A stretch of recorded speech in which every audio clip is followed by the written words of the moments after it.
చంద్రబాబు నాయుడు తన స్వలాభం కోసం పవిత్రమైన తిరుపతి లడ్డు మీద నింద వేసి ఈ రోజు శ్రీవారి భక్తులందరి మనోభిప్రాయాల్ని దెబ్బతీశాడు.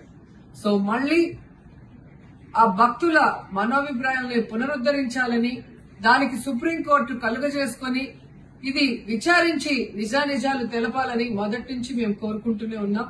ఈ రోజు సుప్రీంకోర్టు ఈ కేసుని స్వీకరించడం జరిగింది. ఈ కేసులో సుప్రీంకోర్టు గనుక కరెక్ట్ గా విచారిస్తే చంద్రబాబు నాయుడు అన్కో చేసిన అబద్దాలు ఖచ్చితంగా బయటకు వస్తాయి. ఎందుకంటే మీరే చూశారు, చంద్రబాబు నాయుడు లాంటి వాళ్ళు ఒక సీఎం స్థాయిలో ఉండి తప్పు జరిగిందా లేదా అని విచారణ చేయకుండా, ఎటువంటి సాక్ష్యాధారాలు లేకుండా కేవలం జగన్మోహన్ రెడ్డి గారిని టార్గెట్ చేయాలి, ఆయన మీద నింద వేయాలి, ఆయన్ని హిందువులకి దూరం చేయాలన్న ఒక దురుద్దేశంతోనే ఈ యొక్క కామెంట్ చేశాడు అనేది స్పష్టం కాబోతుంది. ఎందుకంటే ఈ రోజు సుప్రీంకోర్టు ఈ కేసు తీసుకునేంత వరకు, ఆ డేట్ అనౌన్స్ చేసేంత వరకు సిట్ వేయనే లేదు.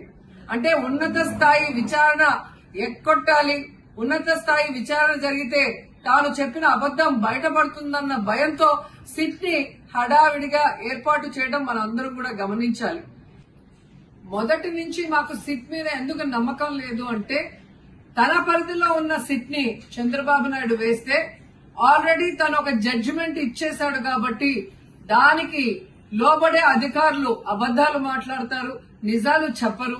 ఎందుకంటే ఈ రోజు సిట్ లో వేసిన అధికారి అడిషనల్ డీజీ, ఆయన కన్నా పెద్ద ర్యాంక్ లో ఉన్న టీటీడీ ఈఓ, ఐఏఎస్ ఆఫీసరు మొదట మాట్లాడిన స్టేట్మెంట్ కి చంద్రబాబు నాయుడు గారు అబద్దం చెప్పిన స్టేట్మెంట్ తర్వాత మాట్లాడిన దానికి తేడా చూస్తేనే ఈ సిట్ అనేది సిట్ అండ్ స్టాండ్ కి తప్ప దేనికి పనికిరాదనేది అర్థమైంది.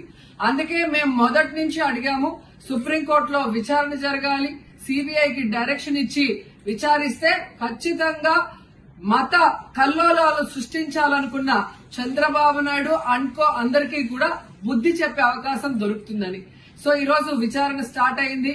దీన్ని సిబిఐకి అప్పచెప్పి సిట్టింగ్ జడ్జి పర్యవేక్షణలో విచారణ జరిగితే ఖచ్చితంగా హిందువుల మనోభిప్రాయాల్ని గౌరవించిన వాళ్ళం అవుతాం, పునరుద్దరించిన వాళ్ళం అవుతాం.